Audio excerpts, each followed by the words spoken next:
மாண்புமிகு உறுப்பினர் அகிலேஷ் கிருஷ்ணமூர்த்தி.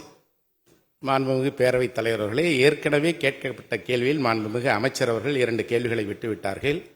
வேலூரிலே இருந்து போலூர் வழியாக திருவண்ணாமலை வரை செல்லுகின்ற தேசிய நெடுஞ்சாலையை இந்த ஆண்டு 4 வழி சாலையாக அளவுக்கு அதிகமான போக்குவரத்து செல்லுகிறது. ஆந்திரா, தெலுங்கானா போன்ற மாநிலங்களிலிருந்து திருவண்ணாமலைக்கு பக்தர்கள் அதிகமாக வருகின்ற காரணத்தினால் அந்த சாலையை இந்த ஆண்டே மத்திய அரசு எடுத்துக்கொள்ள வேண்டும் என வலியுறுத்தியும், அதேபோல போலூரிலே இருந்து NC வீரலுக்கு செல்லுகின்ற சாலையை 4 வழி சாலையாக மாற்ற வேண்டும் என்றும் ஏற்கனவே கேட்கப்பட்ட கேள்வியை மீண்டும் வலியுறுத்தி, போலூர் சட்டமன்ற தொகுதியிலே உள்ளடங்கியிருக்கிற போலூர் நகரத்தின் மையப்பகுதியில் இருக்கின்ற ரயில்வே மேம்பாலம் ஏற்கனவே மாண்புமிகு புரட்சித் தலைவி அம்மா அவர்களால் அறிவிக்கப்பட்டு அண்ணன் எடப்பாடியார் அவர்களால் நிதி ஒதுக்கீடு செய்யப்பட்டு 90% பணிகள் முடிவுற்ற நிலையில் ஆட்சி மாற்றம் ஏற்பட்ட பிறகு அந்த பணிகள் உடனடியாக முடிக்கப்பட்டு மேம்பால பணிகள் திறந்து வைக்கப்படும் என்று மாண்புமிகு பொதுப்பணித்துறை அமைச்சர் அவர்கள் இதே மாமன்றத்தில் 2 முறை கவன ஈர்ப்பு தீர்மானம் கொண்டு வந்தபோது உறுதியளித்தார்கள். கடந்த தமிழர் திருநாளாம் பொங்கல் அன்று அந்த மேம்பாலம் திறந்து வைக்கப்படும் என்று மாண்புமிகு அமைச்சர் அவர்கள் உறுதியளித்தார்கள்.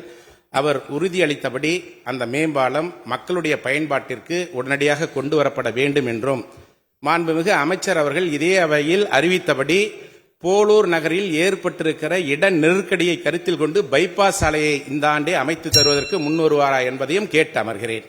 மாண்புமிகு அமைச்சர் அவர்கள் ஒரு கேள்வி கேட்டால் அதுக்கு ஒரு பதில் சொல்லலாம். அவர் அமைச்சராக இருந்தவர் ஒரு கேள்வியில 9 கேள்வி உள்ள வச்சுக்கிறாரு. அதுபோல் 10 அதுபோல் வேலூர் திருவண்ணாமலை இந்த தேசிய நெடுஞ்சாலை என்பது அவர் குறிப்பிட்டது போல இப்போது ஆந்திர பெருமக்கள் அதிகமாக திருவண்ணாமலைக்கு ஆன்மீக கடனை ஆற்றுவதற்காக லட்சக்கணக்கான பேர் வருவார்கள் என்பது உண்மை.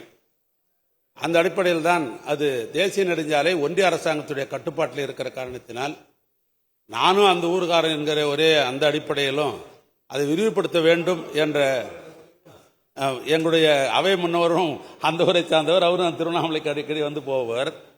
ஆனால் அதை சாலை விரிவுபடுத்த வேண்டும் என்பதிலே மாற்று கருத்து இருப்பதற்கு வாய்ப்பில்லை. எனவே தொடர்ந்து நான் 2 முறை ஒன்றிய அரசாங்கத்தினுடைய அமைச்சர் மாண்புமிகு நிதின் கட்கரி இடத்திலே கடிதம் கொடுத்ததோடு மட்டுமல்ல, அது அவசியம் குறித்து அவரிடத்தில் அழுத்தமாக சொன்னேன். அது எங்க ஊர் ஆன்மீகமான ஊர், அது ஆனால் அதை விரிவுபடுத்த வேண்டும் என்று அவரை நான் கேட்டுக்கொண்டேன். அதோடு மட்டுமல்ல, இப்பொழுது ஒரு கடிதம் அனுப்ப எனக்கு அதற்கு பதில் கடிதம் வந்திருக்கிறது. இந்த ஆண்டே அதற்கு டிபிஆர் தயார் செய்வதற்கு வேண்டிய முயற்சிகள் எடுக்கப்படும் என்ற அடிப்படையில் தான் கடிதம் வந்திருக்கிறது.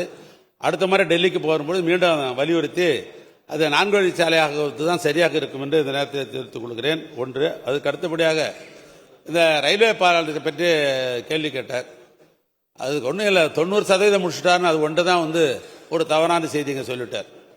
பொதுவாக அந்த பாலம் ஏற்கனவே அந்த ஆட்சியில் அறிவிக்கப்பட்டது என்பதும் டெண்டர் விடப்பட்டது என்பதும் அது உண்மைதான்.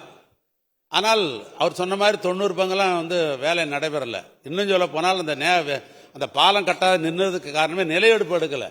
அப்ரோச் ரோடுக்கு நிலம் எடுத்திருந்தால் தானே அப்ரோச் ரோடு போட முடியும். நிலமே எடுக்காமல் போய்விட்டார்கள்.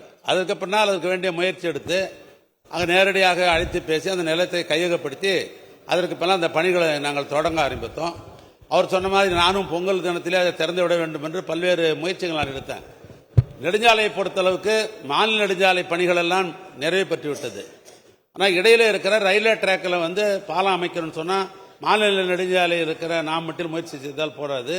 அது ஒன்றிய அரசாங்கம் அவர்கள் தனியாக ஒரு ஒப்பந்ததாரை அழைத்து ஒப்பந்தம் விடப்பட்டுத்தான் அந்த பாலத்தை அவர்கள் அமைக்கிறார்கள்.